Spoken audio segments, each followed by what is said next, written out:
bago tayo magsimula, maaari bang tumayo muna ang lahat upang tumingin sa paligid at pulutin ang mga kalat.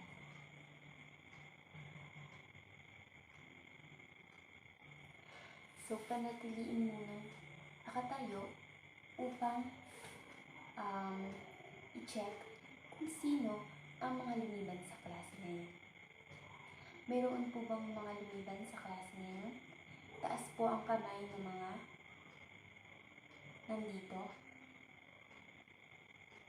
Tingnan po ang katabi kung absent o hindi. Mayroon po ba tayong absent sa araw na ito? Wala. Ngayon ay panatiliin tumayo upang sa maikling panalangin.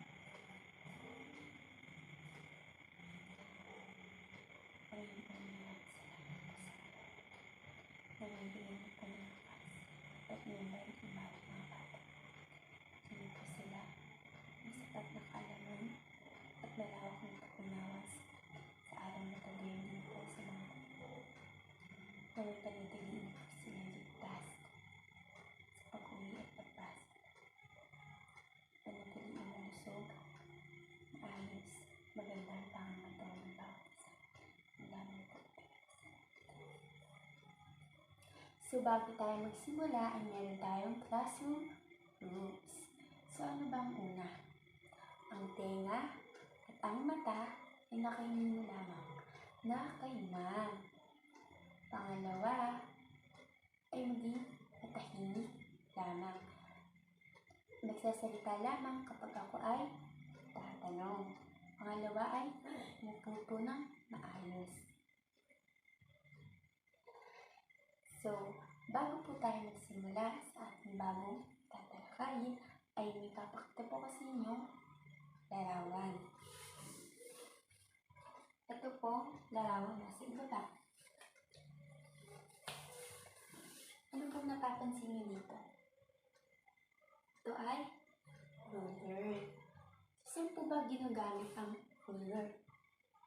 Saan po ginagamit ang ruler? Sa pagsukat.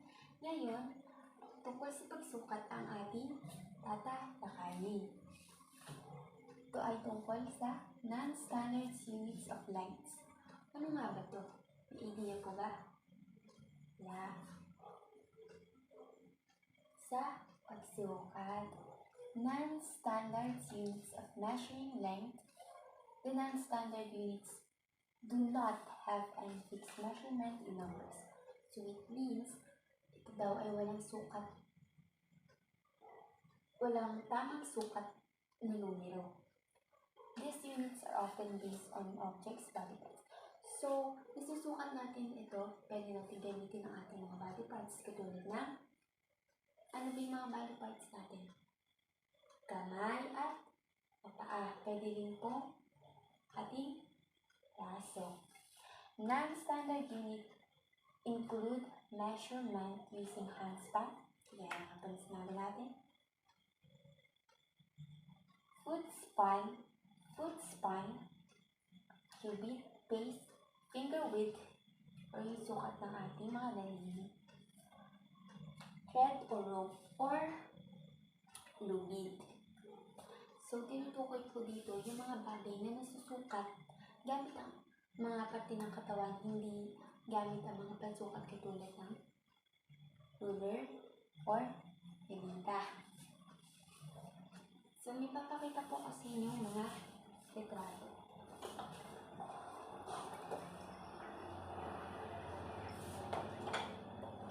Ayan. Ang unang retrato ay, ano po ito? Pencil. Pangalawa ay notebook or book. At ang pangatlo ay table. So, makikita po natin na sinukat ang pencil ng clips. Ilang clips kaya ang nagamit para masukat ang pencil? Sabay-sabay po tayo ng bilang. 1, 2, 3, 4, 5. Ngayon lang nagamit? 5 pencil. 5 clips. Ang nagamit Para sukatin, ang isang pencil ay 5 leaves. Sunod naman po ay notebook. So, ilan po ang nagamit na cubes sa notebook? Bilangan po natin. 1, 2, 3, 4, 5, 6, 7. Ilan po nagamit? 7. Sunod po ay table. Ilan po ang nagamit na cubes? Table. Ay ilan po nagamit na pencil sa table? 1, 2, 3, 4, 5. Ilan po nagamit na pencil sa table? 5 pencil. So dahil naintindihan ng lahat ang ating tinalakay ngayon, magkakaroon tayo ng victory clap. Sabayan niyo ko. If you're happy and you know, just clap your hands. If you're happy and you know, just clap your hands. 1, 2, 3, go. If you're happy and you know, just clap your hands. If you're happy and you know, just clap your hands. If you're happy and you know, really want to show. If you're happy and just clap your hands. Very good. So after nito, magkakaroon tayo ng mixing pagsusulit. Wait.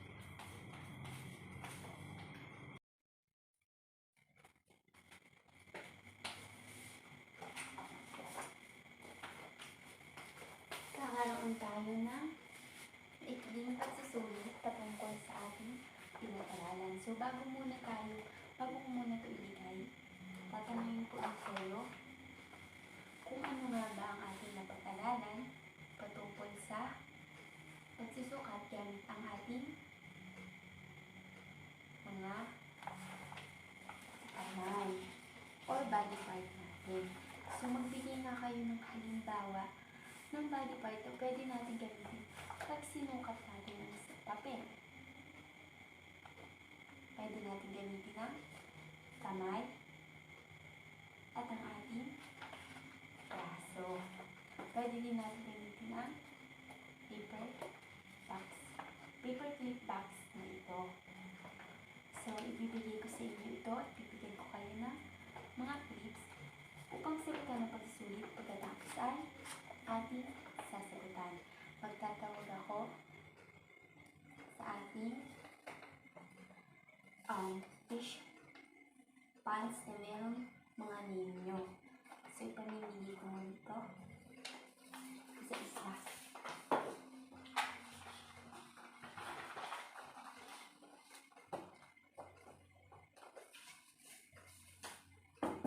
Ito na ang ating fish pan aquarium. Sa loob ng aquarium nito, andito yung mga pangalan ninyo. Bubunot ako gamit ang ating maliit na pamimili. At pipili siya dito ng mabubunot upang magsagot sa ating pagsusulit. Sandali lamang. Hindi ko muna.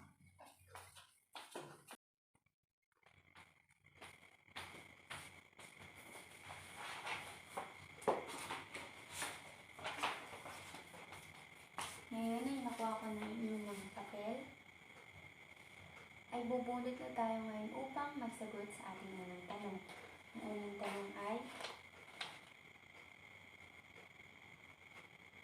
the bucket measurement is 2 glory sticks. So, is it a true or a false? Bunot po tayo.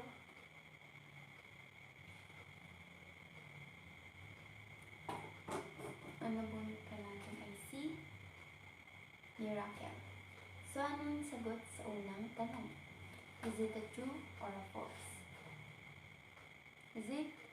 It is a true. Tama. Pangalawang tanong.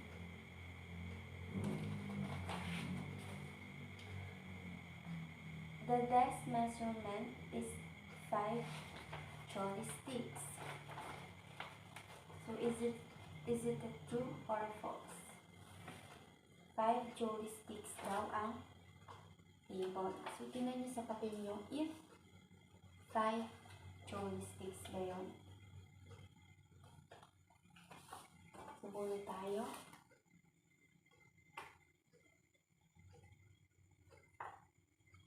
Sino ang sasagot? Si Riza. Sino si Riza?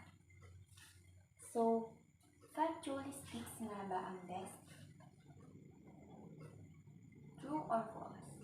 False. 4 na joysticks lang ang nasa desk. Or ang sukat ng desk.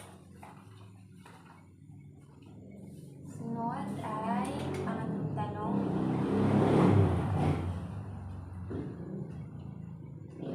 Pangatlong tanong, tingnan po sa mga papel na hawak. The teddy bear measurement is 5 blocks. So, 5 blocks nga ba yung teddy bear? Tayo. Oops. Sino kaya to? Shane. Nasaan yung Shane? So, 5 blocks nga ba ang nasa teddy bear? Is it 5 blocks? False. Ang sukat ng teddy bear, sinukat ng blocks ay 6. 6 blocks po. So, number 4 is the lollipop measurement is 4 clips. 4 clips nga ba yun? Bilangin nga po natin yung nasa litrato. 1, 2, 3, 4, 5, 6, 7. 7 clips. So, hanggang saan yung lollipop? Bilangin po natin. 1, 2, 3, 4. So, 4 clips nga ba ang lollipop? Is it a true or false? Okay. 4. So, is it true? Very good. So,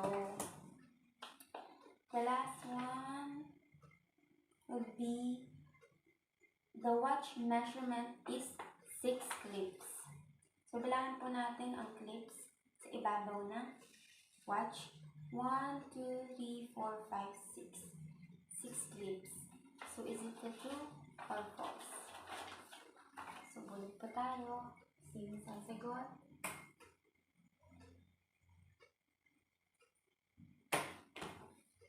Sino kaya? Si Angel. Nasa si Angel. So, is it a true or false? See? True. Very good. Naintindihan naman po ng lahat ang ating lesson for today. Tungkol sa pagsusukat gamit ang ating mga body parts na hindi gumagana, hindi kailangan gamitin ang mga ruler or talukat.